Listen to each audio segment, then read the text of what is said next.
I've been practicing medicine for over 25 years, and I've seen it. The world is hurting, people are sick, and even with our greatest scientific discoveries and technological breakthroughs, trends in health are not getting better. We weren't designed for this. This world as we know it, it's not our home. But there is a remedy. Our Creator designed us to be resilient creatures, and He's given us clues in the scriptures that have dramatic implication for our lives today. Let's talk about biblical prescriptions. Let's take a serious look at living as God intended. Are you ready? Let's get well, and let's go home. Welcome to the Biblical Prescriptions for Life podcast, presented by Heartwise Ministries. I'm your host, Nick Evanson, here with Dr. James L. Marcum, author of the 7-week Bible study program, Biblical Prescriptions for Life. If you have questions, we'd like to hear from you. If you have health questions or health questions about biblical wellness, biblical health, we want to hear from you. So go to biblicalprescriptions.com/podcast and submit your questions there. And Dr. Marcum, welcome to the podcast. Well, it's nice to be back, Nick, and we want to welcome all of our audience. We've had a lot of interesting things happen in the world of medicine the last week. A lot of stuff's going on in the healthcare world, for instance. What are some of those things that people may not know? Right now, a lot of people are talking about the what kind of Affordable Care Act or what kind of plan should go through, what should be included, what should not be included.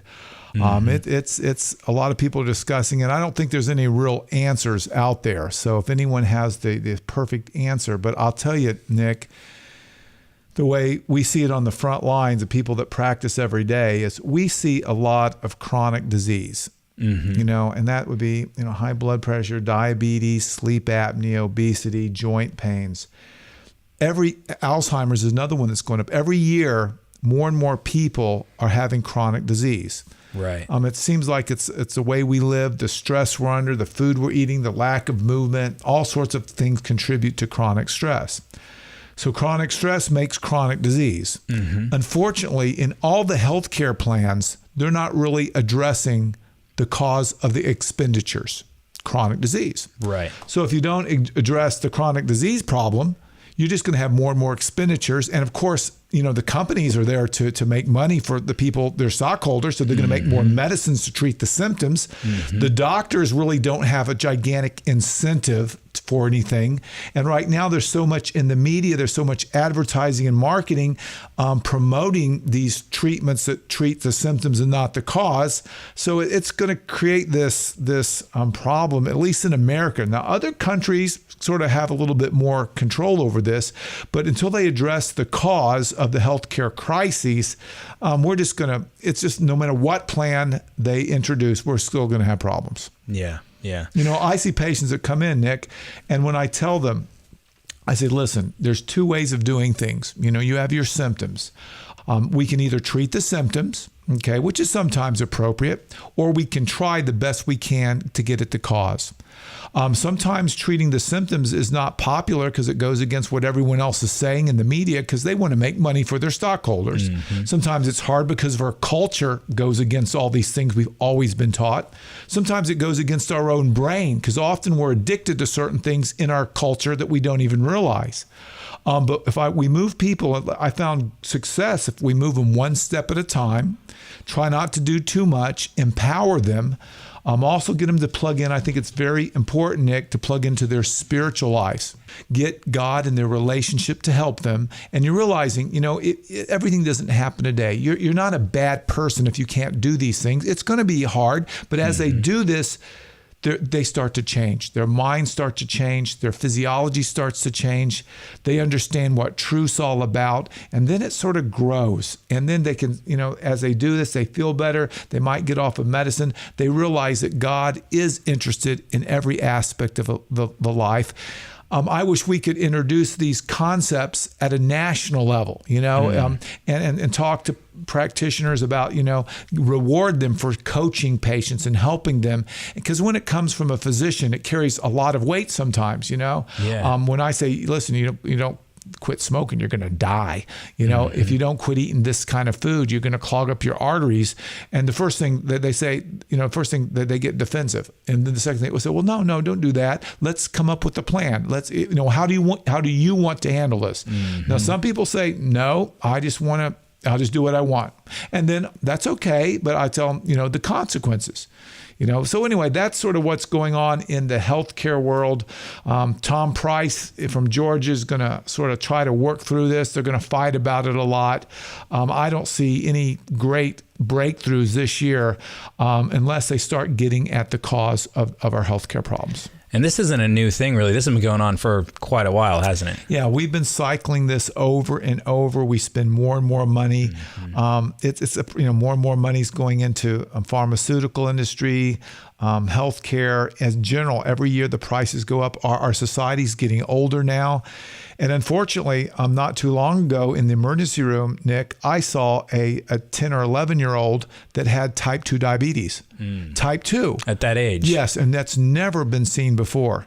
Wow. And it's estimated that over the next coming century, type 2 diabetes and the cost associated with it. Remember, type 2 is a chronic disease that damages every organ. So when every organ system's damaged enough, sooner or later, we talk about blindness, we talk about kidney failure, we talk about heart problems, we talk about neuropathies, we talk about more medicines to treat the symptoms. And still we don't quite get at the cause. So it's just costing a lot of money. We're not solving the problem. Now, this realization of what's going on with treating symptoms rather than causes, is that kind of what spurred you on to discovering the idea of biblical prescriptions? Yeah, it started me, and this journey started really a long time ago when I was an internal medicine doctor. I took care of some patients that just did not get better. And despite everything modern medicine had to offer, they just didn't get better. So I said, well, is there ways that we can possibly change our genes? Possibly, even if we can't get better, is there still hope? Yeah. Is there still hope? And like I said, I think there's hope for every situation. And that's what, I want to sort of talk to our people today about hope. Yeah. Now, you were telling me before the recording started here about a patient you had earlier this week. You want to go ahead and share? Well, this is a patient that actually came in today, Nick. Today. Yeah. And my nurse, Diane, was telling me, he's been going through some hard times. And 5 years ago, he was diagnosed, he was in his early 50s, okay, which I think is pretty young. I was seeing him because in his early 40s, he had a heart problem and got a stent. And that's a metal device to open up the artery. And he'd been doing pretty well from that. But about 5 years ago, when he was going to the bathroom, he noticed that there was some discoloration in his urine. And so the next thing is that is not normal. Okay. Right. And red was coming out, his urinary tract. The doctors checked it and they found there was blood there. So that is not normal. So the evaluation, involved a sonogram and a CAT scan, and they found a mass on his right kidney. Well, the greatest fear, of course, is cancer. Right. The greatest other fears has the cancer spread. So they went in there and took out the right kidney, and they biopsied the whole area, and he had renal cell cancer in the kidney. So the next thing they wanted to do is, had the cancer spread? And renal cell cancer, if you catch it in its state where it hasn't spread, it has a pretty good prognosis. But unfortunately for this gentleman, it had gotten outside of the capsule of the kidney.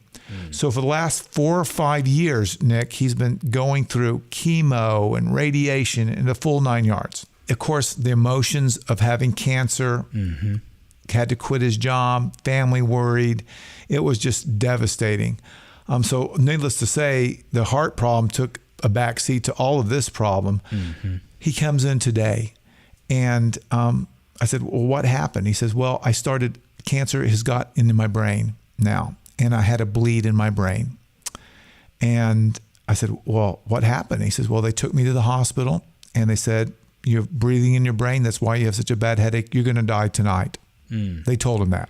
Wow. And of course, he wasn't ready to die tonight. Yeah. And the next thing, a miracle happened. They said, well, let's send you to a different hospital. They transferred him to a different hospital outside our area. They did some neurosurgery on him. They were able to stop the bleeding. They didn't get the cancer out, but they stopped the bleeding, at least temporarily. So he comes back in today, talking and looking pretty good, but still he has cancer riddled throughout the body, just waiting for the next cancer to cause a problem. It was in his bones, it's in his brain. So here I am talking to him, and what do you say? What do you say to a person that has this hanging over them? And I thought about that. I said, I have to give him hope. I have to. Hope changes your physiology. Mm-hmm. And if you look back in the scriptures, Christ came really to give hope all the time to the whole mankind. Christ gave hope from saving from death. So in thinking about hope, there's two types of hope. There's the short-term hope, and then there's the long-term hope. And I'm seeing, I only have a few minutes. I have to sort of reach him. I've been taking care of him for years. And this is the first time in his eyes I saw fear, Yeah. And immediately I said, well, what scripturally can I do to help? And then I remember, love casts out all fear. Mm-hmm. So he's got to understand a little bit about love and how God did not create a spirit of fear, because he has fear. Mm-hmm. So we have to give him love and hope. And, what can I give him in a short period of time to give him love and hope, both the short-term hope and the long-term hope? As we started talking, I said, in the New Testament, Christ healed a lot of people. Yeah. There's at least 23 recording, lots that weren't recorded. But all of those people died at the end of the day. Mm-hmm. They all died. Everybody will eventually. Yeah, everyone. And I said, God in his plan, of course he cares about us every day, but he's really interested in our hearts. He wants us forever. Mm-hmm. And, I told him, when you take that relationship, when you take God, you accept him, he has you covered, so to speak. He has you healed when you accept him. So that's hope for tomorrow. Mm-hmm. Okay. And then I was telling him, we can't relive yesterday. Yesterday's gone. We can't do that. Christ, the bad days yesterday, he throws them to the seas when we ask him to. Well, we can't relive yesterday. And, he was thinking a lot, well, what if this happens again? Well, you can't relive that event. Mm-hmm. And you really can't live tomorrow again. Because we don't know what's going to happen. So I told him, all we really have is today. Mm-hmm. Any of us, that's all we really have. So, we have hope for the future, but what can we do for hope for today? Well, the same hope that gives us future also gives us hope for today.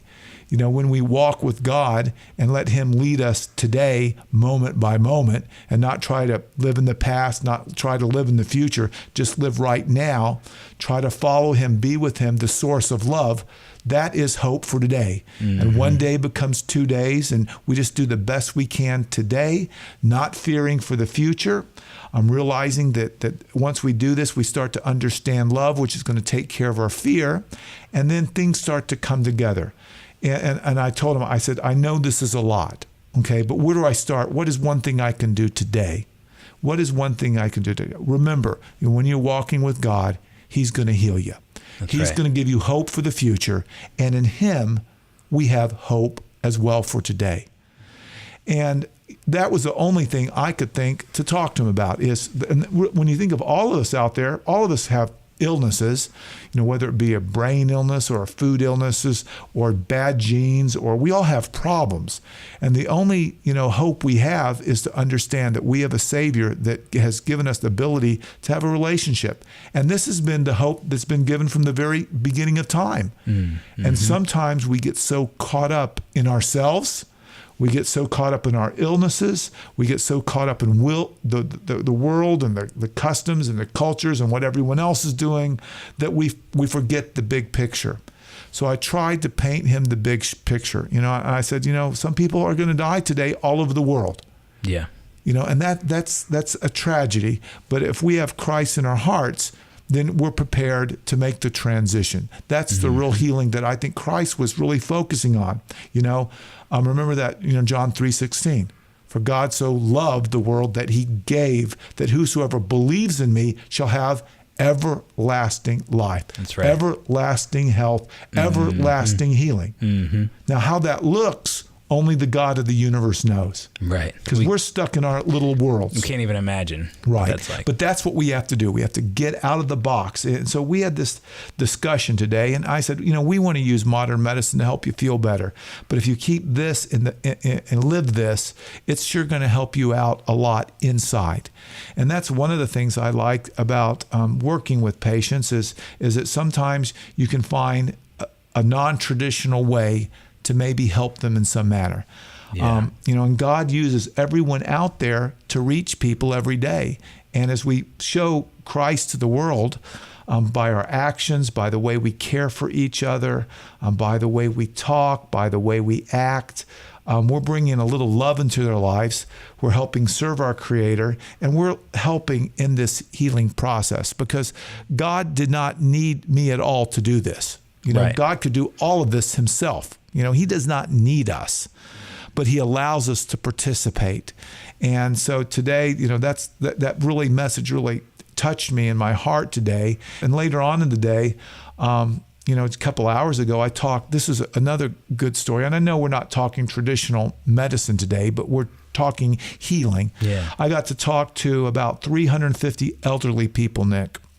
And this was a real blessing to me. And these elderly people, the funeral home that did the services, when a spouse dies, they have this club that these people can join. Mm-hmm. And this club, every month, they would meet together and they would go on trips all around the country.